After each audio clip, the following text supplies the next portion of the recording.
This is an instructional video for the CCISD middle school region band auditions. I'm going to do a video about the slow etude. First of all, I'm going to play through it at the marked tempo. The tempo is marked 8th note equals 94 to 104, and today I'm going to play it at 94. 1, 2, 3, 4.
The end of that was a little wonky because there is a ritardando at the end, and so practicing with the metronome, while very important, kind of is difficult at the end with that ritardando.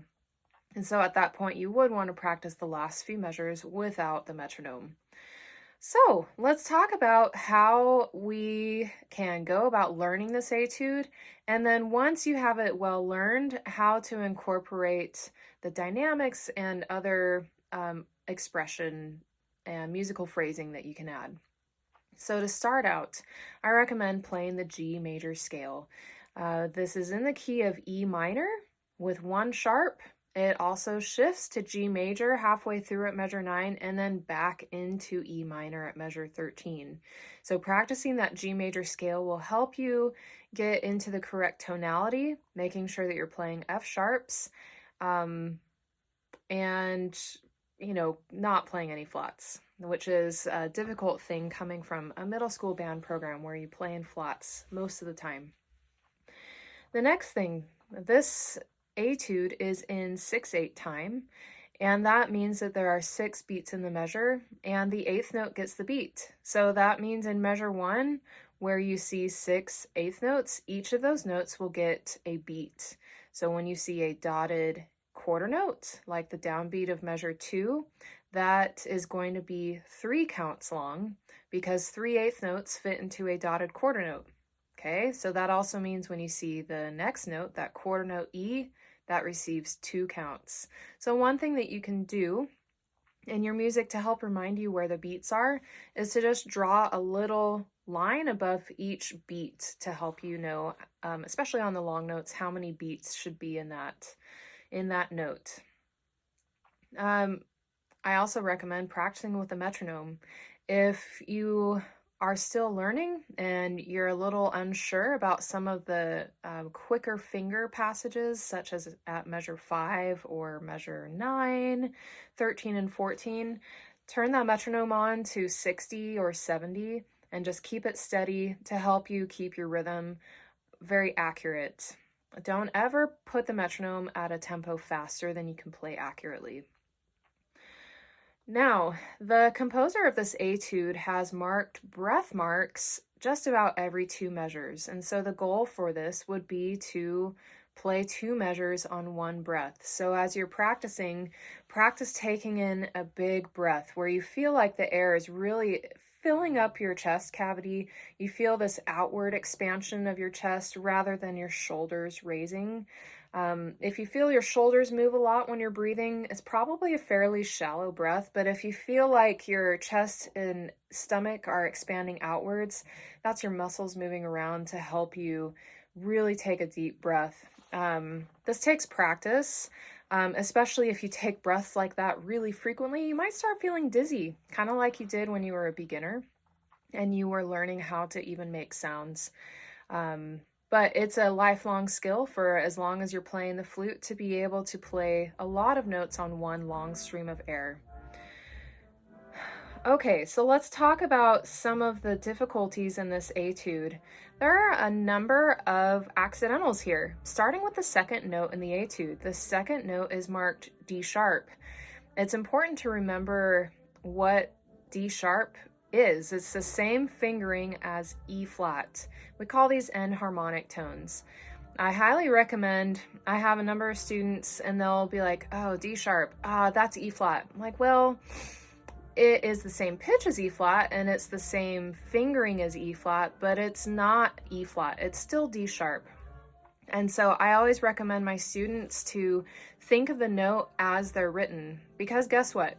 If you write above or think of that D sharp as an E flat, you are way more likely later on the measure when you see those E's to play those as E flats instead of E natural. So work on memorizing that D sharp is the same fingering as E flat. And as you continue to measure 5, you see a G sharp. G sharp is the same fingering as A flat. And working down to measure 13, C sharp is the same fingering as D flat. So as you memorize those enharmonic tones, you're going to be more successful making sure you're playing the correct notes that are marked here. Another thing that's really important to work on and work on accuracy is the articulation in this etude. It's fairly straightforward. So long as you're reading it and playing it as written, you're gonna do good. Sometimes that's not always easy, especially as you're just really worried about those notes and rhythms. Once you feel confident in the notes and rhythms, take a closer look at the articulation to make sure that you're actually doing what's written. But for the most part, it's very straightforward. The slurs either cover a lot of notes or they may just be a couple notes at a time. In my opinion, the hardest measure here as far as articulation to me is measure 7. Measure 7 has different rhythms and articulations compared to the rest of the etude. And so be very careful looking at the articulation there. Some other places that I've heard a lot of things, a lot of things. But most recently, like in measure 9, make sure you have 6 notes under a slur. Measure 10, all those notes are slurred, those first 3 notes. Measure 11, same thing, watch those slurs. Some other picky things to listen for whenever you're playing the C sharp in measure 13. C sharp tends to be a very sharp note on the flute. It's also very open and hollow sounding. And so there's some things that we can do to remedy that. First thing is to sit with a tuner and see where you are in your tuning, especially compared to the notes around it. You don't want to get that C sharp like perfectly in tune, but you're coming from an E flat and the E flat is flat. It's still going to sound out of tune. So make sure that you're in tune with yourself.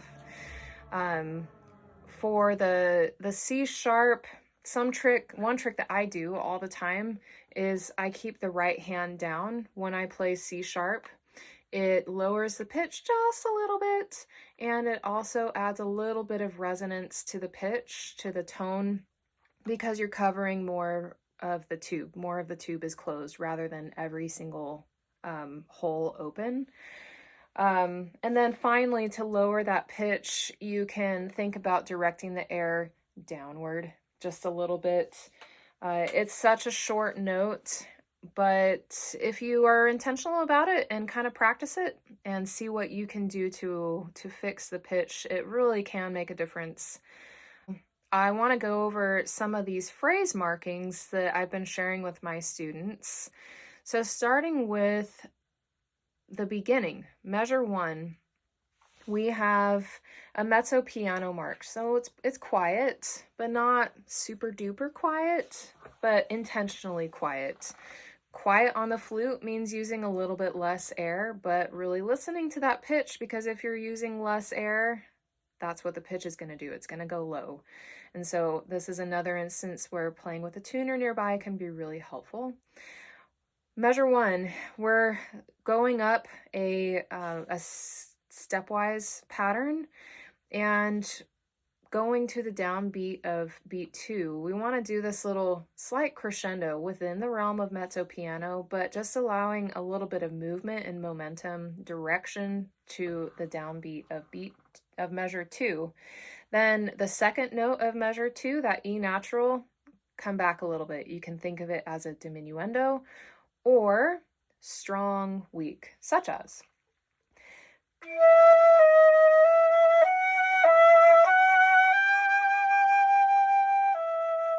Okay, now moving on, the next two measures, we have kind of a stepwise pattern going down. It's kind of like we're going down the steps of the stairs.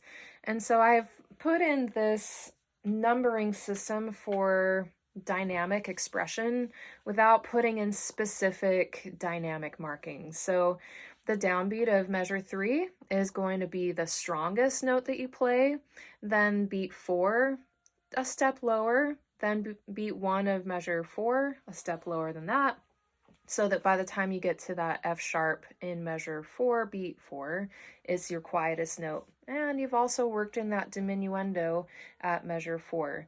Nice strong build into the downbeat of measure 3 with this crescendo. So here's measures 3 and 4.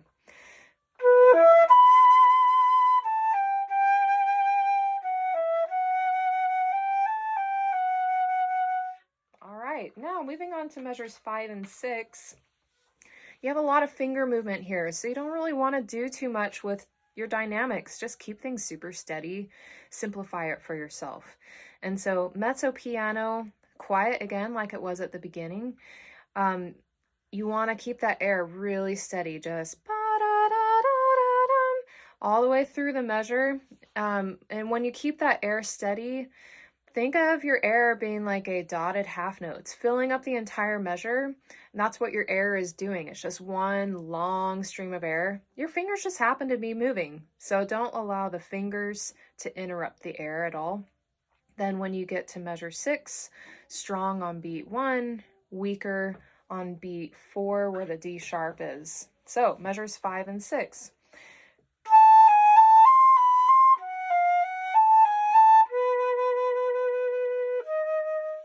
Alrighty, so now we go into measure 7 and 8. First of all, don't forget that the D sharp carries through the measure. So the 16th notes here is a pickup into measure 7. We'll have a D sharp. And this is a very dramatic crescendo going into measure 7. This is the loudest dynamic that we've had so far in the etude, and so really allow it to sing. Use vibrato if you know how to use vibrato, and watch your rhythm especially, and the articulation. As you're going down the scale in measure 7, do the diminuendo. You're following the direction of the notes, so the notes are going down, so your volume will also go down. So pickups into measure 7.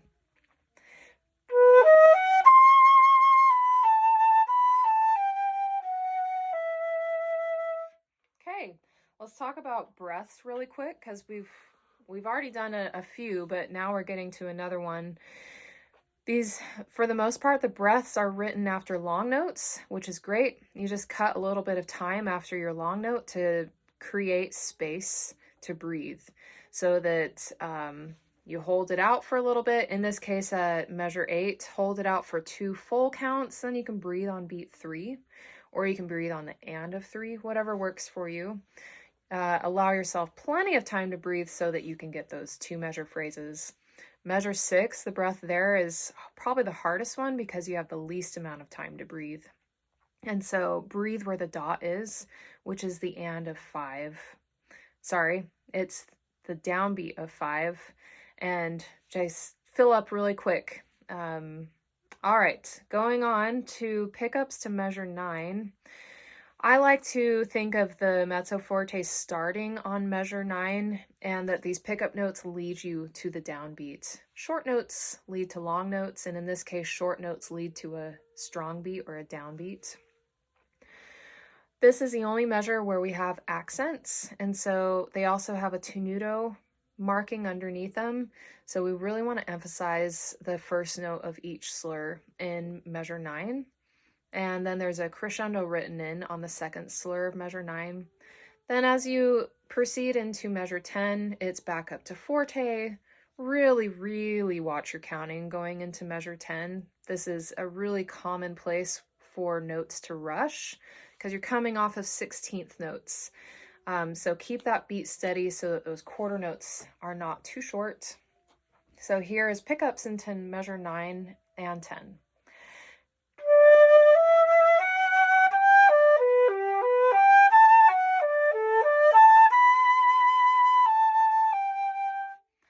Okay, now we have pickups into measure 11. Watch the rhythm here, the dotted 8th, 16th, 8th rhythm. As you go on to beat 4 here, 2-note slurs. 2 notes slur together. The first note is always strong. The second note is always weak.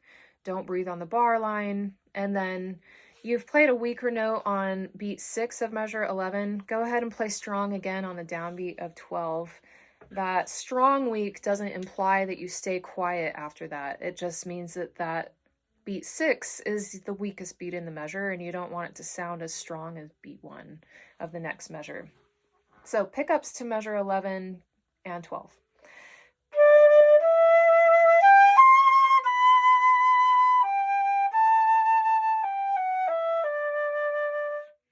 Now we are transitioning back into E minor. So we're going to see D sharps and C sharps now. Whenever you have a dotted rhythm that is not slurred, the dot is always silent. And so you can put just a small amount of space between the dotted 8th note D sharp and the 16th note after it to help communicate the rhythm. These first 2 notes of measure 13 especially need a little bit of space because they are repeated notes. If you have repeated notes too connected, it's hard for a listener to distinguish what the rhythm is. So just a little bit of space will help communicate the rhythm that's written on the page. The second half of the measure, we have a crescendo that begins. I don't like starting on beat 4 for the crescendo because you also tend to diminuendo on dotted notes. So start your crescendo on the second group of 16th notes. Because then you treat them like a pickup note into measure 14, and just like measure 8, those pickup notes lead into a downbeat.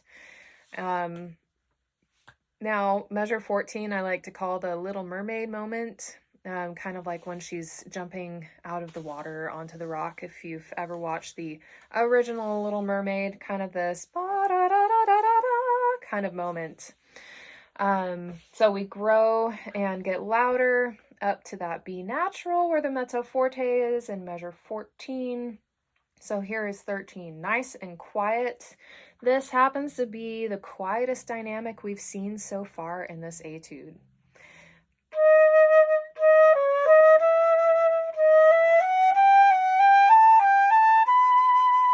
Okay, now take a breath on beat 5. The A natural after that has a tenuto, so it's not going to be too short. Then measures 15 and 16, I've borrowed the same dynamic notation as in measures 3 and 4. So we're going to kind of take steps down in our dynamics until the very end. There's a ritardando written above beat 4 of measure 15. It's really hard to tell when somebody's slowing down on a long note or if they're just holding it out too long. So start slowing down on the moving notes, beat 6 of measure 15, and then really communicate that slowdown in measure 16 with those moving notes. So you're getting gradually slower, gradually quieter, then a fermata for the last note. Hold it as long as you can, keeping the pitch up and tone good. So here's pickups to 15.